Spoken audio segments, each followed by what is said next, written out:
Assalamualaikum warahmatullahi wabarakatuh. Yang saya hormati Bapak Muhammad Hakim Sedo Putra SPMT dan Bapak Dr. Insinyur Agung Yono Hadi Suharno MPang selaku dosen pengampu mata kuliah Perencanaan Bangunan R2. Pada kesempatan kali ini, saya Larissa Farhanisa dengan NIM 123470042 akan menjelaskan mengenai penerapan Deep Tunnel Jepang di Jakarta menggunakan prinsip Organization Behavior, Analysis SWOT, dan Future Research. Untuk yang pertama, latar belakang dari penerapan Deep Tunnel ini, saya mengambil dari urgensi pengendalian banjir Jakarta, di mana terjadi krisis banjir tahunan. Jakarta terus menghadapi tantangan banjir dengan lebih 1.000 kejadian bencana hidrometeorologi yang telah tercatat dari awal tahun 2025. Yang kedua, kerugian ekonomi akibat banjir ini diperkirakan mencapai 2,1 triliun setiap tahunnya, mencakup kerusakan infrastruktur, properti, dan lumpuhnya aktivitas bisnis. Lalu, terjadinya penurunan muka tanah di beberapa titik, di mana sistem drainase gravitasi konvensional tidak lagi efektif karena daratan berada di bawah permukaan laut. Lalu, terbatasnya ruang permukaan, di mana padatnya pemukiman di Jakarta menyulitkan pembangunan waduk ataupun normalisasi sungai dengan skala besar. Lalu, dibutuhkannya infrastruktur drainase bawah tanah seperti di Tunnel yang ada di Jepang berkapasitas besar untuk mengalirkan debit air ekstrim langsung ke laut tanpa mengganggu tata ruang permukaan.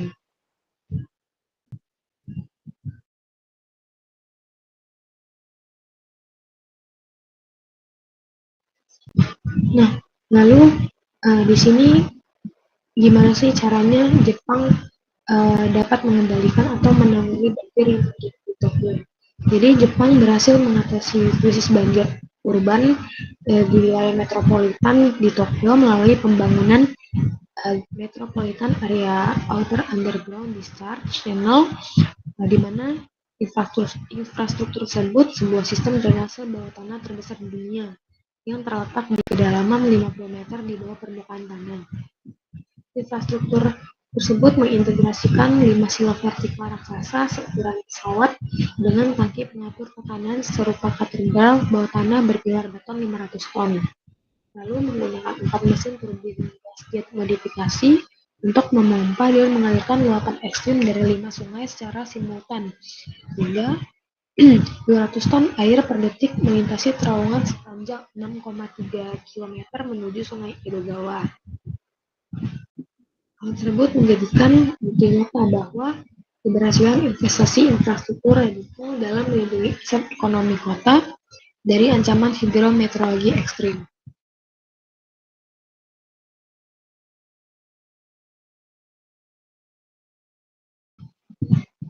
Di sini lalu muncul pertanyaan, apakah infrastruktur di tunnel tersebut bisa diimplementasikan di Jakarta? Di sini ada 3 sisi di mana kalau deep tunnel tersebut diimplementasikan di Jakarta, yang pertama yang perlu diperhatikan adalah aspek geoteknik, di mana kita harus mengadaptasi geoteknik. Penyesuaian teknologi pengeboran atau tunnel boring machine untuk struktur tanah sedimen lunak seperti di Jakarta jauh lebih kompleks dibandingkan batuan keras di Tokyo. Untuk yang kedua yaitu manajemen sampah, di mana diharuskannya adanya sistem filtrasi sampah yang sangat ketat, karena di pintu masuk terowongan guna melindungi integritas operasional mesin pompa turbin kecepatan tinggi. Lalu infrastruktur bawah tanah ini menjadi salah satu pilihan ataupun salah satu solusi untuk pembebasan lahan permukaan serta tantangan penurunan yang ekstrim. Adapun manfaat dan tantangan dari pengimplementasian di tunnel tersebut di Jakarta. Pertama, reduksi risiko komprehensif, di mana infrastruktur tersebut dinilai mampu menurunkan titik genangan banjir secara signifikan. Seperti yang kita ketahui bahwa di Jakarta salah satu kawasan vital nasional sekaligus dapat mengamankan aset ekonomi yang bernilai tinggi. Untuk manfaat kedua itu dapat meminimalisir isu sosial. Beroperasi penuh di bawah tanah dapat memangkas kebutuhan praktek pembebasan lahan pemukiman yang padat seperti di permukaan tanah Jakarta. Lalu dari sisi tantangannya, yang pertama dibutuhkannya modal yang sangat tinggi, diperkirakan melampaui 40 triliun dan memerlukan skema pendanaan seperti KPBU.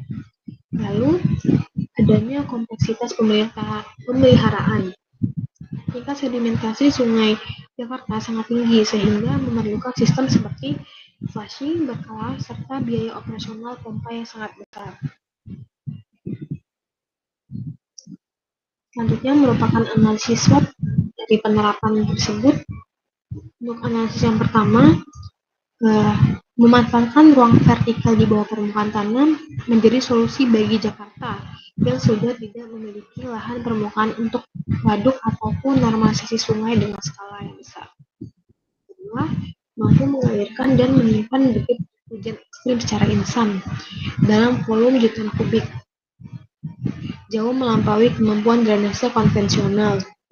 Lalu, infrastruktur tersebut menggunakan pompa jet tekanan tinggi sehingga sistem pembuangan air tetap bekerja secara optimal meskipun daratan Jakarta mengalami penurunan muka tanah.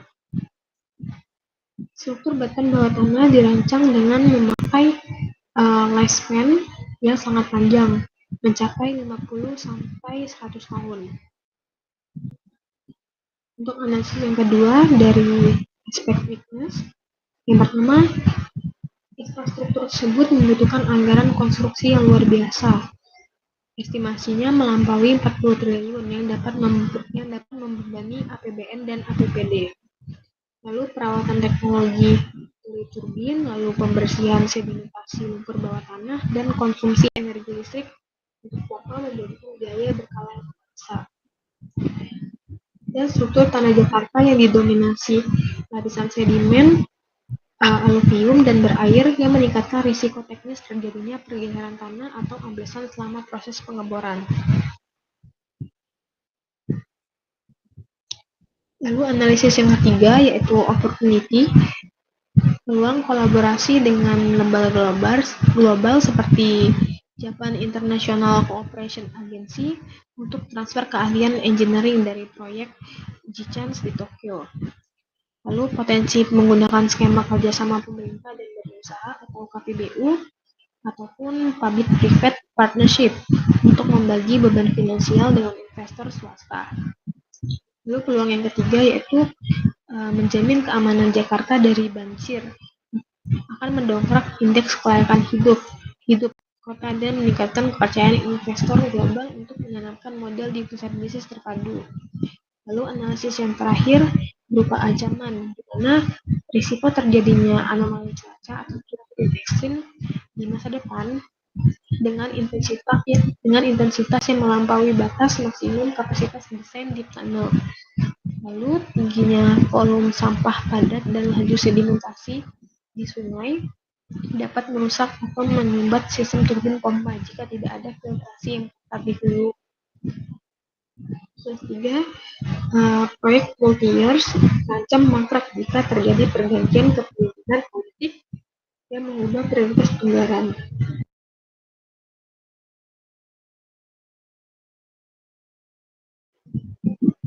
Selanjutnya dari aspek organization behavior, yang pertama adanya transformational leadership, di mana proyek ini membutuhkan kepemimpinan yang bervisi jangka panjang untuk menjaga komitmen politik dan anggaran lintas periode pemerintahan.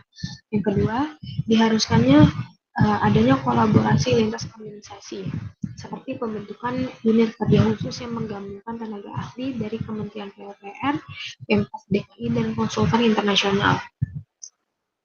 Yang ketiga, high reliability culture, membangun budaya kerja dengan standar keselamatan dan presisi ekstrim, mengingat operasional di bawah tanah memiliki risiko teknis yang jauh lebih tinggi dibandingkan proyek permukaan. Lalu diperlukannya manajemen perubahan, karena adanya transisi dari sistem drainase konvensional ke infrastruktur berbasis teknologi tinggi memerlukan peningkatan kapasitas atau upskilling bagi sumber daya manusia yang mengelola. Lalu dari aspek future research, untuk tahap pertama, diperlukannya evaluasi sejarah banjir besar di Jakarta seperti pada tahun 1996, 2007, 2013, dan 2020 untuk memahami pola kegagalan dari sistem yang sudah lama. Untuk tahap 2, diperlukannya pemetaan tantangan eksternal seperti laju penurunan muka tanah, perubahan iklim global, dan pertumbuhan populasi untuk tidak terkendali. Untuk di tahap 3, seluruh pemangku kepentingan seperti pemerintah, swasta, dan masyarakat harus merumuskan visi yang sama seperti Jakarta 2050 sebagai kota global yang tangguh dan bebas banjir. Untuk tahap yang terakhir, harus ditemukannya common ground untuk menetapkan langkah-langkah prioritas, alokasi sumber daya, dan garis waktu implementasi di tunnel. Baik, dari apa yang sudah saya katakan, adapun kesimpulan mengenai penerapan deep tunnel di Jepang jika diimplementasikan di Jakarta. Implementasi sistem deep tunnel Jepang di Jakarta merupakan solusi spasial dan rasional untuk mengatasi kebebasan lahan permukaan serta tantangan turunan muka tanah yang ekstrim. Meskipun analisis SWOT menunjukkan adanya tantangan besar berupa biaya investasi awal yang fantastis serta kompleksitas geologi tanah, proyek ini menawarkan manfaat yang bersifat jangka panjang dan memiliki kepastian ekonomi Jakarta sebagai pusat bisnis global. Keberhasilan proyek ini pada akhirnya akan sangat bergantung pada reformasi organisasional. Keberhasilan proyek ini pada akhirnya akan sangat bergantung pada reformasi organisational behavior untuk mengeliminasi ekostruktural